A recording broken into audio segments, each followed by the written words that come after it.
নমস্কার। আজকে সাপ্তাহিক রাশিফল আলোচনা করব, অর্থাৎ 21 July two 21 July two 27 July 2025 সারাটা সপ্তাহ কেমন যাবে। কর্কট রাশি এই সপ্তাহটা কিরকম? এই সপ্তাহে কর্কট রাশির জন্য আপনার যথেষ্ট পজিটিভ থাকবেন।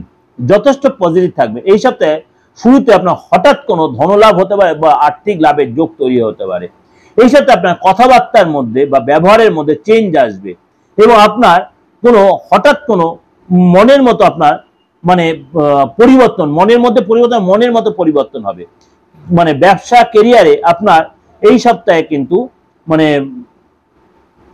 যথেষ্ট বেটার দেখা যাচ্ছে, অর্থাৎ শ্রেষ্ঠ সময়। কর্কটের সময়টা যথেষ্ট ভালো এই সপ্তাহটা। ব্যবসা যারা করছেন তারা কিন্তু বুঝে শুনে ইনভেস্ট করবেন। যারা বয়স্ক ব্যক্তি আছেন তাদের কিন্তু অবশ্যই আপনি অ্যাডভাইস নিয়ে যদি ইনভেস্ট করতে বা নতুন ব্যবসা শুরু করতে হয়, কর্কট রাশির লোকের অবশ্যই বয়স্ক ব্যক্তির অ্যাডভাইস নিয়ে আপনি আরম্ভ করবেন, তারা আপনার ক্ষেত্রে সেটা ভালো হবে। সপ্তাহের শেষের দিকটা যারা চাকরি পেশার সাথে জড়িত আছেন, সিনিয়রের সাথে আপনার সম্পর্ক যথেষ্ট ভালো। সিনিয়র আপনাকে কোনো গুড নিউজ দিতে পারে, মন মতো আপনার প্রমোশন হতে পারে, পদলাভ হতে পারে, আপনার প্রজেক্ট পেতে পারেন। আপনি কোনো বাড়ি বলুন, কোনো সম্পত্তি কেনা বলুন, গাড়ি কেনা বলুন, এগুলো কিনতে পারেন। অর্থাৎ এই সপ্তাহে আপনার সম্পত্তির যোগ রয়েছে। এই সপ্তাহের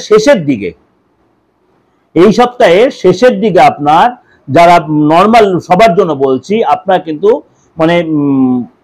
সৌভাগ্য লাভ এবং আপনার কোনো ট্রাভেল হতে পারে, অর্থাৎ কোনো কর্মসূত্রে বলুন বা তীর্থযাত্রা যা করে তীর্থস্থানে আপনি যেতে পারেন। এই সপ্তাহে আপনার রিলেশনের জায়গাটা যথেষ্ট ভালো দেখা যাচ্ছে এবং অত্যন্ত শুভ দেখা যাচ্ছে। যাদের সে রিলেশন নষ্ট হয়ে তাদের সে রিলেশন তৈরি হবে, পারিবারিক সুখ সমৃদ্ধি বৃদ্ধি হবে। এই সপ্তাহে আপনার বিপরীত লিঙ্গের সাথে, আপনি পুরুষ হলে মহিলা, মহিলা হলে পুরুষ, তাদের প্রতি আপনি আকর্ষিত হবে এবং রিলেশন যারা অবিবাহিত তাদের নতুন করে রিলেশন তৈরি হতে পারে।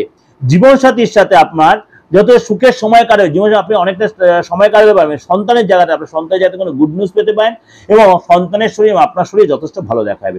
প্রতিদিন কি শিবলিঙ্গ প্রতিদিন জল চড়াবেন এবং সোমবারটা অবশ্যই নিরামিষ আহার করুন, সেটা আপনার জন্য ভালো হবে।